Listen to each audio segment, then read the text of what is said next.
Shalom Bapak Ibu Saudara yang dikasihi Tuhan.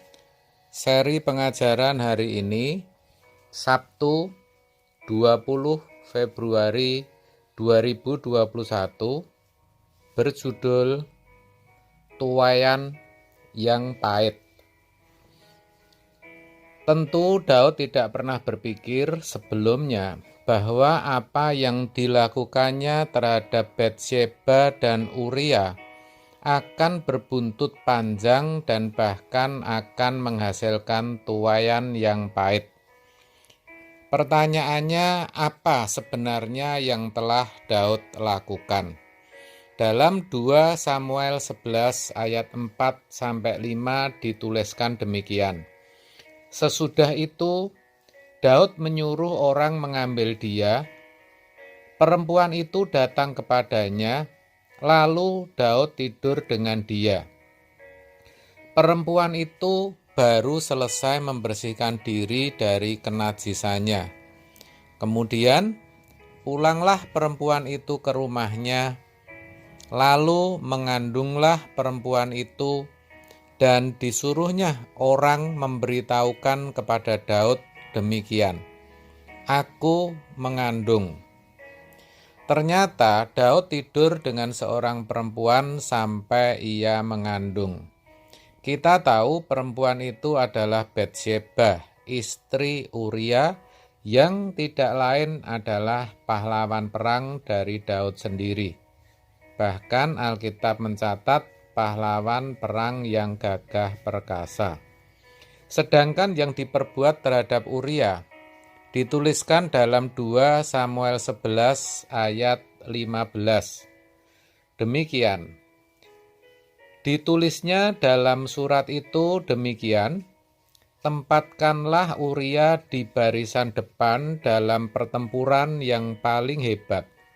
Kemudian kamu mengundurkan diri daripadanya, supaya ia terbunuh mati."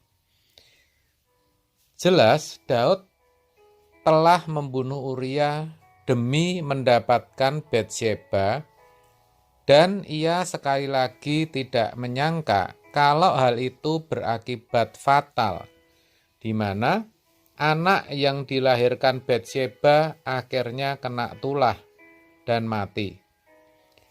2 Samuel 12 ayat 14 dan 19.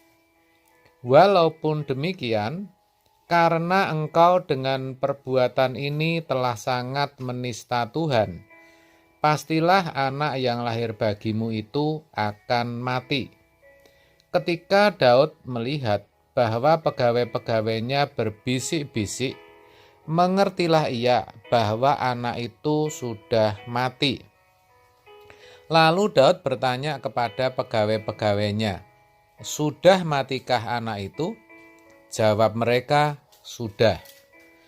Saya percaya itu sesuatu yang sangat menyakitkan bagi Daud.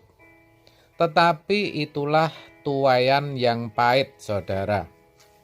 Saat ini mungkin saudara juga sedang mengalami sesuatu yang pahit, yang tidak menyenangkan. Coba saudara periksa masa lalu saudara. Apa yang saudara pernah perbuat? Apa taburan saudara? Bisa jadi kalau saudara sedang mengalami keretakan rumah tangga, itu karena saudara terlalu sibuk mencari uang sehingga tidak ada lagi waktu untuk keluarga.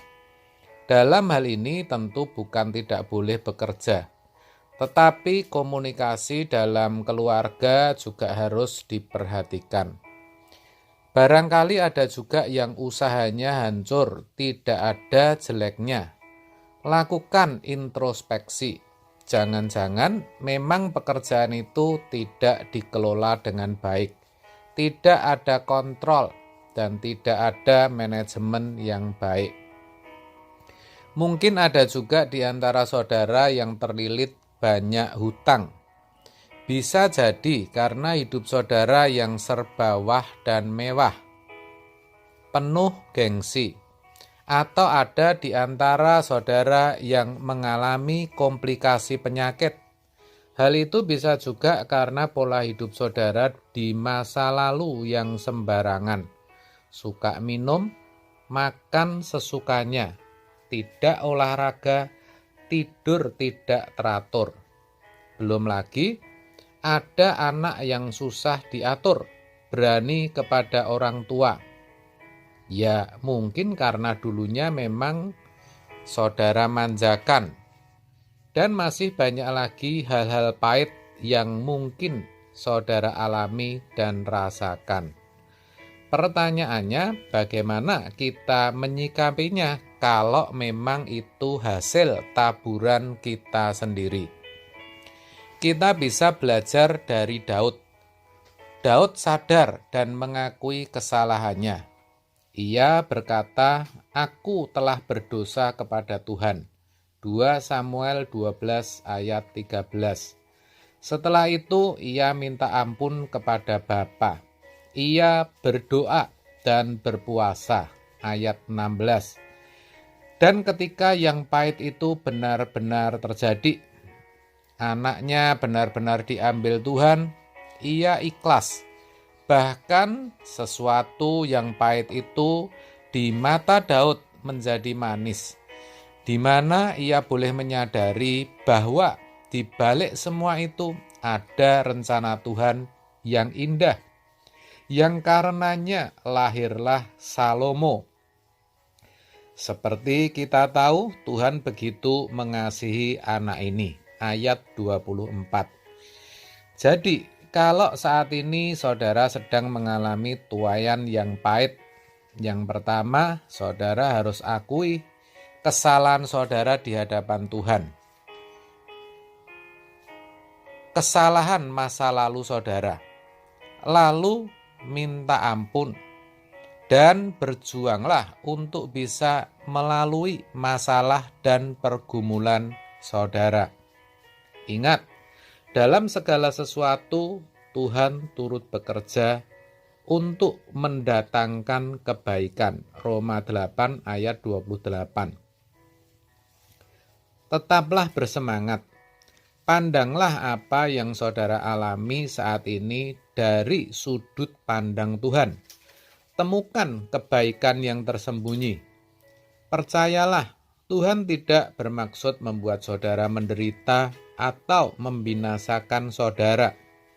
Sebaliknya, justru melalui tuaian yang pahit itu, Tuhan mau membela saudara agar saudara tidak binasa. Saya percaya kalau saudara bisa lakukan itu, apa yang pahit bisa saudara ubah menjadi sesuatu yang manis. Saudara tidak lagi perlu merasa sedih. Sebaliknya, saudara akan tetap sukacita, ada kedamaian di hati, bahkan bisa bersyukur atas segala yang terjadi. Dengan demikian, ke depan hidup saudara akan lebih berhati-hati dan saudara akan ingat bahwa apa yang ditabur itu pasti akan dituai. Amin. Tuhan memberkati.